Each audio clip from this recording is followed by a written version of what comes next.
Lagay ko, dapat siguro natin maiklaro lang muna, Attorney Howie. Una, sa huli naming panayam sa grupo nitong itong Luneta, doon sila November 30. Ito pong binabanggit nyo na INC na rally ay earlier, no? I think it's 17, 17, 18, 19. Pati po sa EDSA, meron din po sila, dalawa yata po ito. Pero it's separate, no?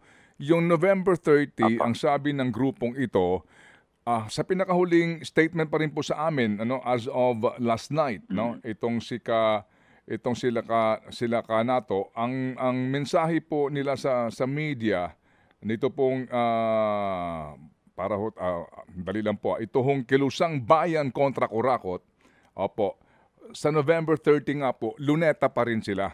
And then ang sinasabi po nila, straightforward, kasi yung grupo po ng trillion peso march na iyan, ayaw pumayag na magkaroon po ng sigaw o placard na ang pinapapanagot ay Marcos Duterte. Specific po yun. Yun daw po ang ayaw ng grupo po ninyo. Meron kayong reaction doon, sir?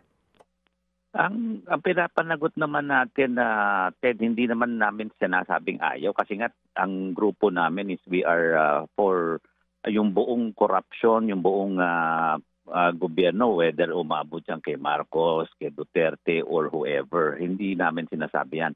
Ang sinasabi lang namin, walang problema, panagutin natin kahit si Marcos, kahit kung sino man pa yan, or si Duterte pa yan, or whatever.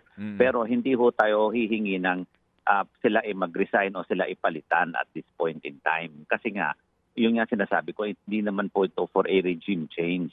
So kung ang gusto natin managot, tayo ay magkakasundo sa pananagot, pero hindi yung para pabagsakin ng isang gobyerno o para magkaroon ng palit ng gobyerno. Hindi po yun ang napapanahon ngayon, Sir Ted. So yun po ang sinasabi kong kailangan pagsamahin namin. Pero kausap ko rin na hindi si NATO ang kausap ko, pero marami rin akong kausap sa grupo nila na ang sabi nga namin, ang idea namin is really magsama kami. So we are working on that na talagang magsama yung Luneta Group at yung EDSA Group. So hindi pa ho yan klarado, pero sa aming grupo sa trillion peso, talagang we would like to be inclusive to include everybody. So we're really reaching out na magsama-sama po lahat.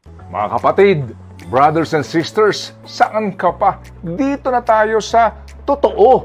Dito na tayo sa True FM. Mga kapatid, mag-subscribe and follow po kayo sa social media accounts ng True Network PH. Yan po kami. Hanapin nyo lang True Network PH, Facebook, Instagram, YouTube, TikTok, and podcast.